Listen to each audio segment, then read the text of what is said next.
The first trigger for me as a CFO is when I hear the ad buyer say, "What's my ad spend budget?" That is a huge red flag. It often happens somewhere between like $1 and $5 million a year in sales. The brand is basically having issues with like incrementality of scale. A good ad buyer says, "What performance do I have to hit to just keep spending?" Dylan, what's up, man? Episode 22. This is a fun one. I think we've talked a little bit in the past about like in-house versus out-of-house, third-party agencies, contractors, freelancers, etc. Figuring out when it makes time to change your finance or marketing team. There's a lot to dive into. It's going to be I'm excited. Yeah, man. So today we're talking triggers. And I know I live in Texas, but I'm not talking about gun triggers. I'm talking about triggers for how to know it might be time to bring in new resources into your marketing and finance team. Like I know on our side of the world, the CFO side of the world, there's certain things I see again and again and again. It's like maybe 2 or 3 things. And there's more than that, but there's 2 or 3 things that I hear all the time. Like, hey, this started happening. And I started wondering to myself, man, is my bookkeeping messed up? Or do I need a CFO? What are the most common triggers that you find on your end that cause a brand to go, do I need to upgrade my marketing team? Oh, there's so many. I think it also depends on like which size of brand you're at. I'd say that one of the biggest ones is it often happens somewhere between like $1 and $5 million a year in sales. The brand is basically having issues with like incrementality of scale. It can really depend though on what you're selling. But basically oftentimes it's the relationship and understanding how to manage as ad first order profitability declines. How do you decide how much to spend to maximize contribution margin dollars? So sometimes like the more sophisticated, smaller brand owners will basically realize that that's an issue and then look to basically bring on an agency to help manage and guide how much should one spend. And that gets more into the forecasting piece. There's also an element too, where there's a different bucket of brands where a lot of the time scale owners actually run their ads themselves initially. And I think that's great to have that as have some degree of competency in paid acquisition if you're going to be a DTC based brand because of how integral advertising is to D2C. But it's basically like, hey, I have enough profits now that I want to hire professional help because I think I can get leverage on that from an ad standpoint. On email and SMS, I think it's more so a function of how big your email and SMS revenue is. I think that like when you're doing an audit, an email agency should be able to clearly say, without maybe not guaranteeing it, but basically saying like, hey, like you're doing, I don't know, $100,000 a month from email as a channel, excluding your welcome journey or something. And I'm pretty darn confident that we can easily get 30-40% more or insert some other number here to compare. And it's just an obvious trade where it's like, I'm going to risk this amount of fixed expense and I'm probably going to get this upside. That's more so for like the brands that are like on the lower 7-figure range. I think when you get into the 8s, it's more about, do I upgrade my team? That's more like, when do I start bringing the teams on? When it comes down to like, should I change teams? It's more performance based, but that's where it gets really difficult because you have to have like a really honest conversation with yourself. Are you going to blame the agency? Are you going to blame yourself? Are you going to blame, where's the blame going here? Why aren't we accomplishing what we want to accomplish? I'd say like by and large, there's like people like to point fingers most commonly at ads, less so email. And I think that's reasonable because email, you're somewhat constrained to how many people you have on your list and how many people you have going through the welcome journey. So if like your email revenue is down, but like your website traffic's down too, well, that's probably why. It may not be your email strategy. You can look at like an email per recipient. But if your business is growing and email is not catching up or keeping up to some degree, that may be an indicator that something is wrong and you may want to basically look elsewhere. On the ad side, I think that like that's a big can of worms. But I'd say that like my biggest indicator would basically be, does my ad agency actually help guide me in setting spend targets, profit targets, contribution margin targets? Do they make good, fast decisions in the ad account that are based in data? And are they also producing good, high quality creative to help with that initiative? So there's a variety of things that you can kind of look at. There's also a lot of different models when it comes to ads. So you could have an ad agency. Like we have some clients where we're the ad agency, we make creative, and there's like 3-4 other creative teams working on creative because creative has one of the best risk to reward adjustments. Like if you weren't happy with performance, you may opt to still work with us as an example. but then maybe you engage us to make it even more creative, or maybe you engage other creative agencies because they're in your city and they can make UGC with you once a month. Like there's so many other levers to pull, and it's hard to decide what levers to pull. So that's kind of how I see the board. I'm happy to double click into some stuff there, but off the top of my head, that's kind of how I feel about this. So when you were talking, I was like, oh, wait, hold on a second. I've got the CFO's take on this because we get it, it falls into our court so often, like that a client's like, hey, do we need, and it's usually around ad buying. Let me be clear. Like it's almost us. It's usually 100% of the time a question about like, should I upgrade my ad buying? And I'll walk through the most common triggers that we come across.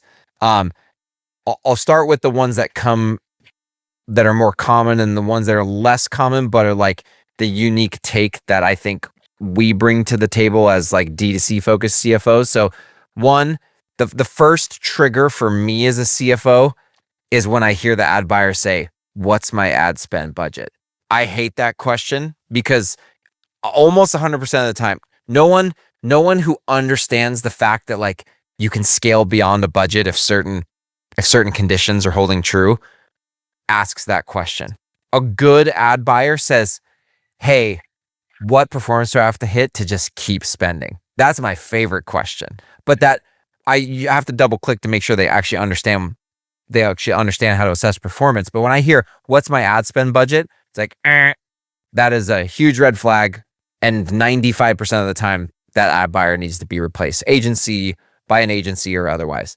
The second trigger that I see most commonly through the CFO lens is when you're working with an agency that charges a percentage of revenue or a percentage of ad spend, and they have scaled so much that they're literally charging you like $40,000 a month, and you're just not a brand that's anywhere near big enough to be spending that much money. And at that point, it's like, man, what could I do with $40,000?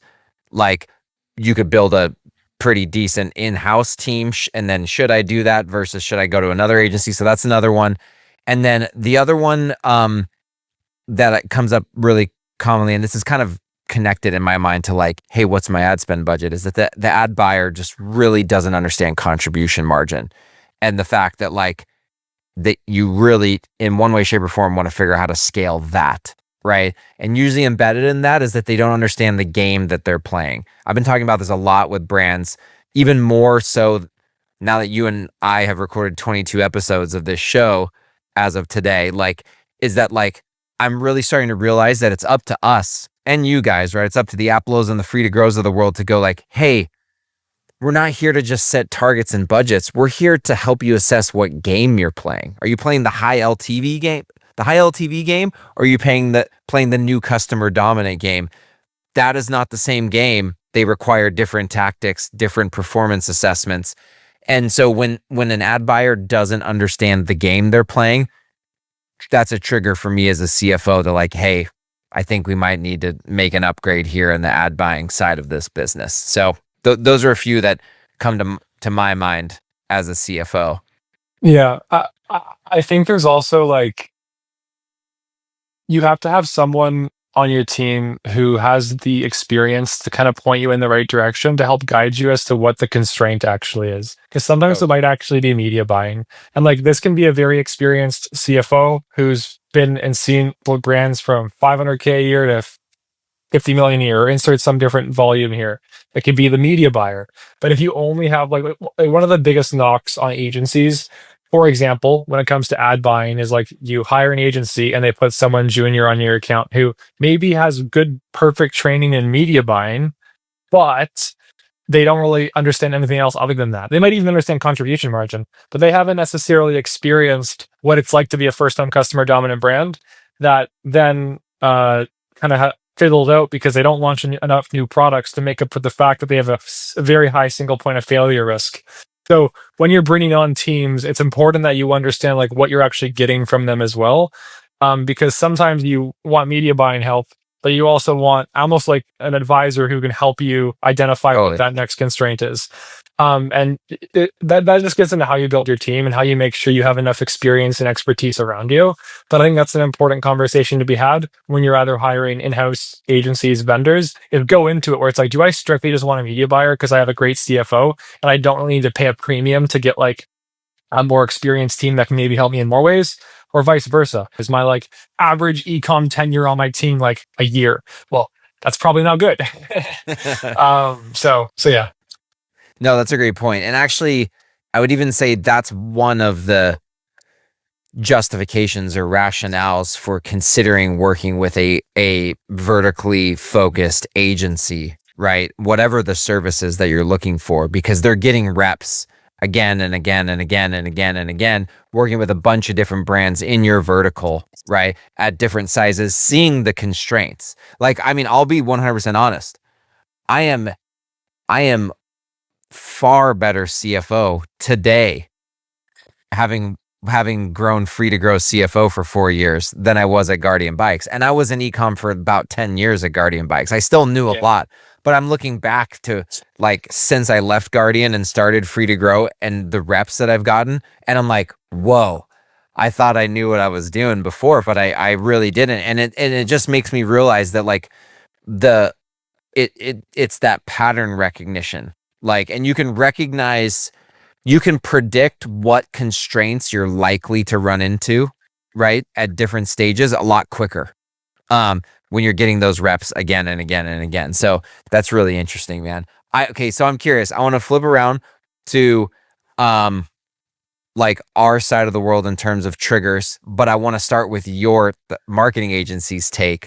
What are some of the things you guys see as the marketers that indicate it might be time to upgrade accounting or finance function or personnel within a brand?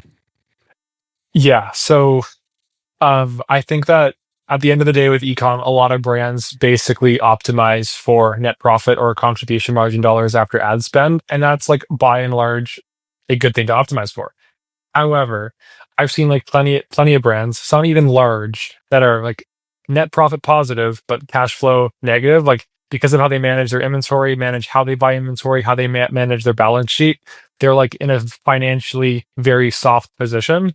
And I think that if you don't have like an abundant amount of finance experience, and especially specifically with D2C brands, like, and you start getting into like the low to mid 7 figures, that's really when you have to start thinking about hiring a team of professionals.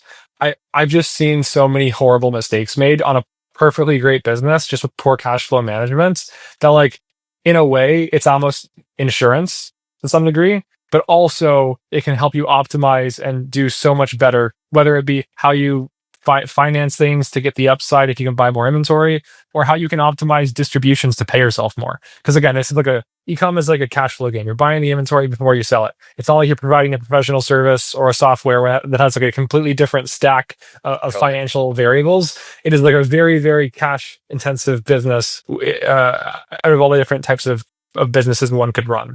So I'd say, like, when you're starting to have those cash flow struggles, even though you're profitable, that's probably like a pretty early on indicator. And that's probably the one I see the most. The unfortunate thing that I see is, because at Aplo, like, we occasionally will work with brands in the lower 7-figure range as well in annual revenue if we're pretty confident. And like that size is just tough because you often have like you have to pick what kind of expertise you want to bring in house because you're not making enough profit. And it's like, it's kind of just like 2 to 4 to 5-ish million is a tough time. But once you're really getting to the high end of that band or deeper into the 7 figures, I think that's when you definitely have to consider it. And then I've also seen some instances where multi 8-figure brands have serious issues. And it's when they hire a CFO who is like not ecom based. If you're an ecom based like brand, like like, Jon, I've seen some crazy stuff, man. I'm sure you have too. You've probably seen more. I'm like, it's like painful. It's like you made the comment earlier about like I'm an ad agency coming to you and basically being like, oh, what's my budget? I've had like CFOs when this brand's like printing money being like, this is our budget. We visit. No, I'm just like, no, you don't get it. You don't get it. Like, no. You know how, okay, so there's there's multiple things you said I want to dive into. We'll probably won't be able to get to them all. I'll go off on a tangent, but So there's this analogy I use about ad spend, scaling ad spend, that is, maybe it's a metaphor. It depends on if I'm use the word like and as, right? Okay, well, anyways, this is either an analogy or a metaphor. I think, but it's an example. It's a story, right? That illustrates the concept of like budgets, ad spend budgets being crap. Sorry, I don't have like a more eloquent word. Okay, if you could buy $100 bills for a $10 bill, how many would you buy? You buy as many as you can until you can't buy $100 bills anymore, right? And if the source of $100 bills runs out, but you can still spend $10 on $50 bills, how long would you do that for? You would go until they're all gone, until there's no more $50 bills, right? And so like, why would you ever? Now there are constraints like cash flow, inventory. So you do need to like consider your constraints, but generally speaking, your ad budget should be infinite, absent other constraints, as long as it's profitable and you have the ability to scale it. But like, I think the problem is people who aren't in ecom, who are like dealing with ad spend, like assessing and managing and watching ad spend on a daily, weekly, monthly basis, ad nauseum for the rest of your life, as long as you're in ecom. People who aren't doing that in the finance world, it's tradition to limit expenses, right? It's tradition to say revenue minus expenses equals profit. So if I hold revenue equal or at constant and I limit expenses, by virtue of that equation, profit goes up. But the problem is that's not the case, right? It's revenue minus variable costs equal contribution margin minus fixed costs equals profit. And so if you can scale contribution margin infinitely, or you can keep scaling it through ad spend, please keep going, absent other constraints. So anyways, that's my little soapbox rant.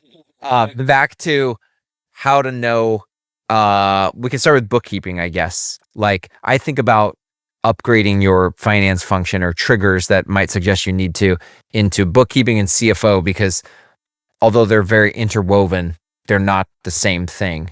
I think one that you guys share with us is lumpy margin data month over month, or lack of confidence in what the financial statements are telling you about your margins. Cash accounting, Jon. Cash accounting. So cash accounting, we were actually riffing on this before I hit record. It's usually caused by cash basis accounting or a hybrid, like this Frankenstein accrual mixed with cash accounting. It's not, unfortunately, black and white always. What happens is, so cash accounting, for those of you that don't know, you recognize expenses when they're paid, when the cash goes out, and you recognize revenue when the cash is received. What's the problem with that? You end up having revenues and expenses that are actually like tied to the same order, the same sale. They're actually end up in different accounting periods. And so your margins are overstated in one month and then understated in another. And the biggest problem is inventory and cost of goods sold being done on a cash basis. So you would recognize cost of goods sold in the month that you pay for inventory instead of the month in which you sell the inventory. And that's no big deal if you live in this perfect, like, theoretical world where you purchase the same amount every single month of the year and you sell the same amount a month every single year. But as we all know in ecom, who doesn't have peaks and valleys of inventory, right? Everybody does, even if you're not seasonal. And so when you have lumpy margins, some version of cash basis accounting, it's time to upgrade your bookkeeping. You can get away with it in the early days when you don't have a lot of budget for good bookkeeping. I see when brands get about 3 million, like they've got to get this figured out, because the data is needed to get from 3 to 10 million to break through 8 figures. Dylan, you were asked, well, I would say, like, actually one of the number one reasons that we get connected with Aplo clients sometimes is margin data. Like, there's not a confidence around margin data. Can you explain to everyone, like, what that does to you guys and the financial modeling you do for growth marketing and ad spend management when you don't have confidence in the margins? Yeah. So basically, when we're forecasting everything, we're doing it like it's not your books, obviously, but like we're trying to line it up with what would be your accrued P&L as close as possible. So that's what we're optimizing for: net margin dollars or contribution margin dollars after ad spend. And we're relying on variable costs provided by the client, or in some cases, the Free to Grow team. And if the data that we get is like wrong, that then makes the entire exercise to some degree wrong. Now, this is the thing. It doesn't have to be 100% accurate, but like probably if you're doing it really well and you're doing big enough numbers, like the difference between a net margin of 5% and 6% is pretty big. Like that's Totally. so you really want to have this be as dialed as possible. And I've seen some pretty terrible cases where like, oh, our COGS were 30% higher than I thought they were. And like that's like crazy. Now that's an extreme case, but like Totally. even 10% is huge. Like having this be dialed is like integral to setting any proper target for your business. So in our view, that has to be like one of the most important things, because especially when you're at like 1, 2, 3, 4, 5 million bucks, your balance sheet position is probably not that healthy. Like you probably are not sitting on a ton of cash, and you don't really have that much to risk in the first place. So if you get your next big growth curve wrong, where you thought you were profitable but you actually lost money, that can end your business. So like this is just like you got to do it. You got to do it well, and you have to take it seriously. Is our view. It's one of the most important things. Yeah, well, and so a couple quick other things on bookkeeping before we go on to like triggers for when you might be ready for a CFO. Dylan actually asked me before we started recording, like, hey, I hear that we hear this a lot too at Free to Grow. Can you file your taxes on a cash basis, but keep internal books that are on accrual basis? I actually get this question constantly from prospects. And yes, you can keep both sets of books. And yes, you should keep both sets of books. We don't advise on taxes. If your tax advisor says, hey, cash basis tax filing is most advantageous for you in this season and it's tax compliant, do it. Like minimize your taxes, but do not keep cash basis books to manage your business because of that. Because one of the biggest issues besides your margins being wrong is you don't have assets and liabilities on your balance sheet when you do cash basis accounting. And so when you don't have that, you actually can't assess the difference between cash flow and profitability. Because really in its simplest form, the difference between profit and cash flow is how you manage your balance sheet. If you manage your balance sheet really well, profit still doesn't equal cash flow, but you can get it closer to equaling cash flow. And if you really mismanage your balance sheet, there'll be a huge divergence between profit and cash flow. So, yeah, just for context, I asked Jon, like, how would you actually run a business safely if you don't have accrual books? Because I understand that when it makes sense for cash and all the benefits there, but like having both just sounds like it is borderline a necessity if you're going to have cash books. It just sounds way too risky to only have cash. For an inventory-based business, right? It's impossible. You can run your business well on cash basis books by getting lucky. There's no other way to do it well. So next, I want to talk about triggers for, like, is it time for a CFO? So bookkeeping, really quick, 3 million in revenue, margin issues, cash basis accounting. Those are some potential triggers that might indicate it's time to upgrade your bookkeeping. CFO, generally 10 million in revenue. You mentioned something, Dylan, like when you get past 5 million on the agency side and you start having more resources, like, you know, it's that breakout year of going from 7 to 8 figures, or you just broke through 8 figures and are trying to go to mid-high 8 figures or maybe even 9 figures. You definitely need to consider a CFO at that point. And one of the biggest reasons, we've already touched on this, is like profit and cash flow really start to diverge from one another. I see profit and cash flow start to diverge because you start expanding into more than one sales channel. Maybe you're D2C only. Now you're D2C in Amazon. Maybe you got some wholesale. Your supply chain changes. So maybe you switch suppliers, your payment terms change, MOQs change. Those all have big cash flow implications. And then new product introductions. So when you're messing with channel mix, supply chain changes and introducing new products, profit and cash flow really start to diverge. And here's like the big thing that I just want everyone to hear. I wrote a post about this today on LinkedIn because like I just want people to really consider this.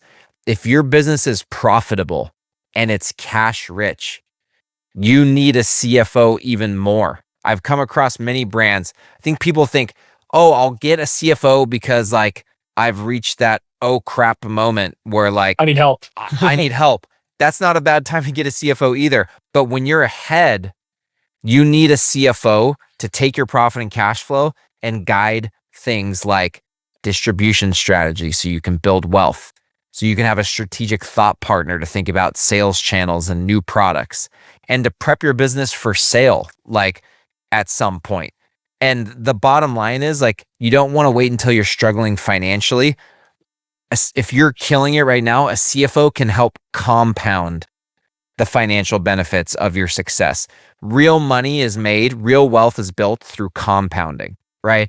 And like a really good CFO can help you compound. A really good marketing team can help you compound. So like, I just want you to hear that like, it's not all when things are going wrong that you should upgrade your marketing team or your finance team. When things are going well, that's the time to double down and to compound success into exponentially more financial success. So that's my final thought and takeaway from today. Yeah. My final thought, and I'll touch on a similar vein, an instance when things are going well, that I've seen situations where a brand has like amazing CAC to LTV, is super profitable and spinning off great cash flow, but they've done it all just with reinvesting cash. And maybe that's still what's optimal, but there's also a scenario where they can get a way better return on invested capital if they also stack some leverage onto that to be even more aggressive. And sometimes it's a terrible idea, but sometimes it's actually a great risk-adjusted return because of all the metrics at hand. And having someone in your corner who's been there, done that, and can help advise and guide can be like a great way to get to your point. Not only continue the compounding, but speed it up or improve the rate of compounding. So I fully agree there. This was super fun, Jon. Whew. Episode 22 in the books. That was a good one. Let's go. Let's go.